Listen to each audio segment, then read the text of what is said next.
you have made it all the way to checklist item number 10. Sometimes this process has been arduous, especially thinking about how you're going to lead your church in this direction or how you're going to be a part of this process.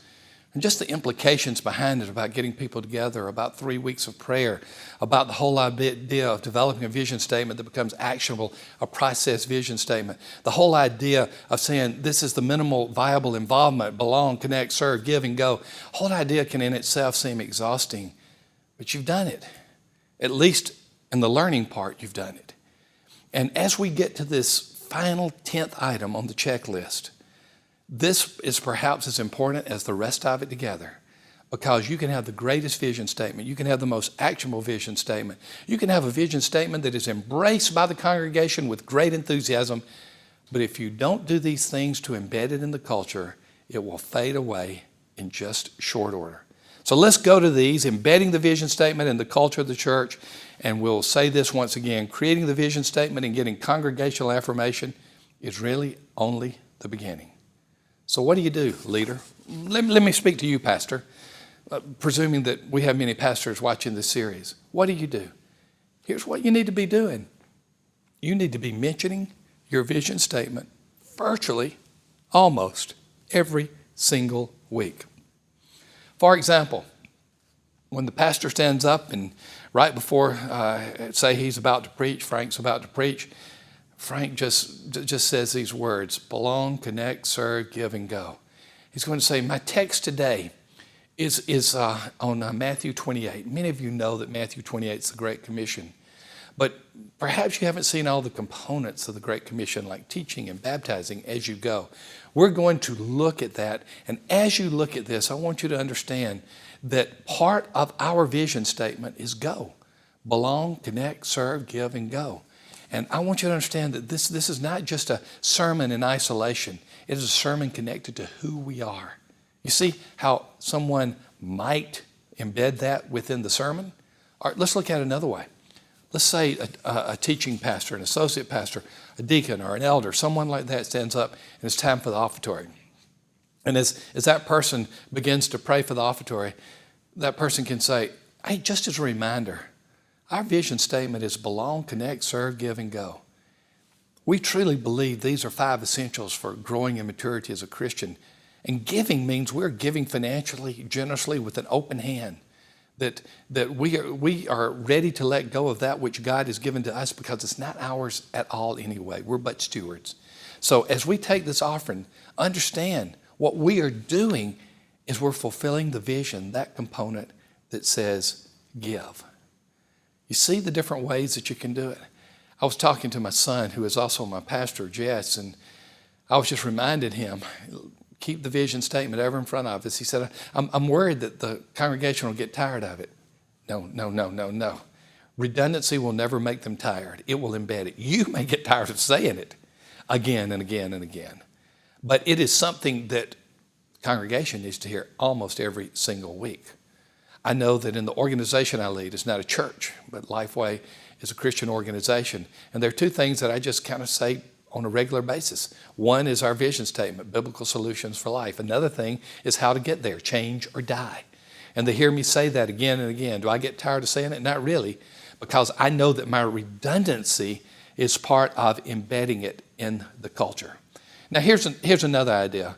Have a quarterly reminder every 5 minutes, or every quarter for 5 minutes in the worship service. It might be, folks, we're going to take 5 minutes of our worship service today and we're going to remind us of our vision statement.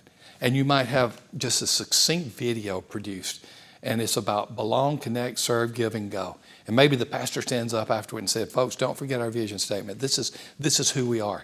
Keep it before them every week, and then perhaps some type of greater emphasis once a quarter. And I think this next step is very critical. Every single year, you should have a worship, a celebration of worship, where you are going through the vision statement. And you're reminding people, this is what our church is about. And that's where you would spend the entire worship service on, in this case, belong, connect, serve, give, and go. If you're not doing these emphases every week, every quarter, and the greatest emphasis every year, your people are going to forget it. If you are redundant, repetitious, any other synonym that you want to use, if you do this on an ongoing basis, it is going to be a constant reminder to the people how important it is. You are embedding it in the culture. Think about this for a moment. Some of you are parents who are listening to this. Do you think your kids get it the first time you say something to them? No. What do? You say it again and again and again. I'm not suggesting that our congregational members are kids. I am suggesting that the principle is the same. Anything that is important to the people we love, we say again and again and again. Let me give an example. I have grandchildren, lots of grandchildren. And there were several of my grandchildren together, and we're about to cross the street. And I've told them this many times, but I said it, and their parents have said it. Okay, everybody, look both ways before we cross. Everybody looking both ways?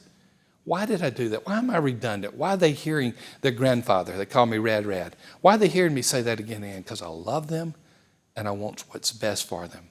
I am being redundant. Again, I'm not implying that our members are grandchildren or kids.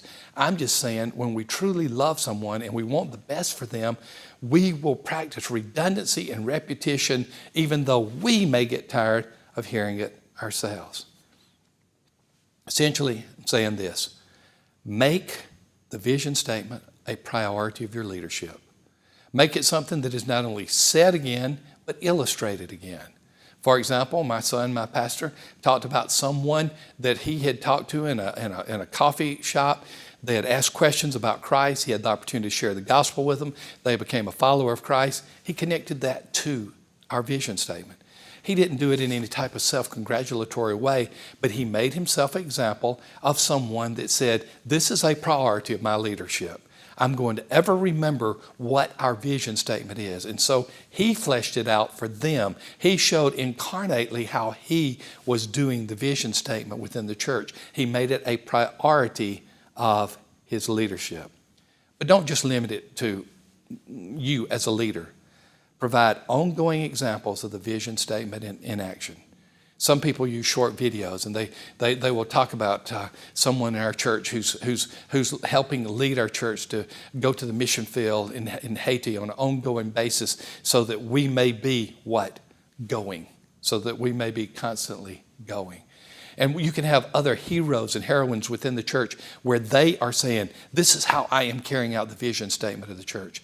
It won't be embedded into the culture until leadership is redundant, until leadership is showing it by example, until indeed all the congregation begins to demonstrate it by example as well.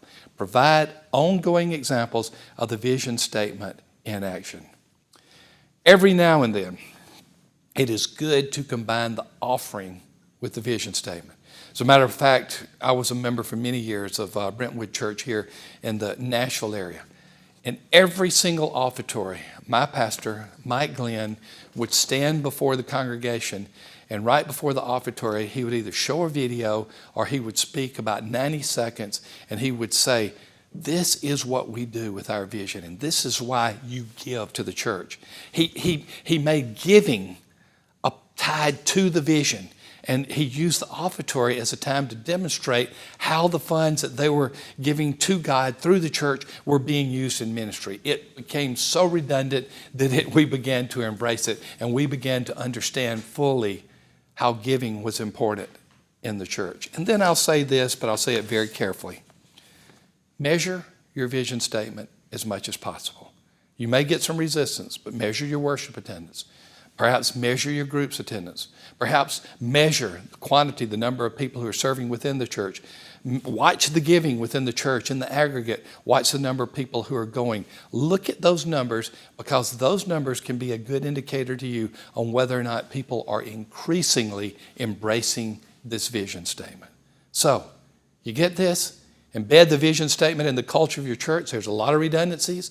There are a lot of examples. It's using the offertory. It's using the sermon. It's using a vision day within the church. It's weekly reminders. It's quarterly reminders. It's tying it to the offering. And if possible, measure it so you can continue to see if people are embracing it. You do all these things, And over time, you will begin to see the vision statement become who the church is and the church become the vision statement. That is so critically important. Okay, you've gone through 10 checklist items. I want you to come back for one more. Not another checklist, but I'm going to give you some summary. This will take just a few minutes. There will be a little redundancy in it, but don't neglect it. Come back to our final session, our conclusion. You've gone through all 10 items of the checklist. You've gone through the introduction, and now we're ready to wrap it up as we continue to talk about this vision statement, and we finish it up, and then you can get about God's business watching this implemented. We'll see you in the concluding video.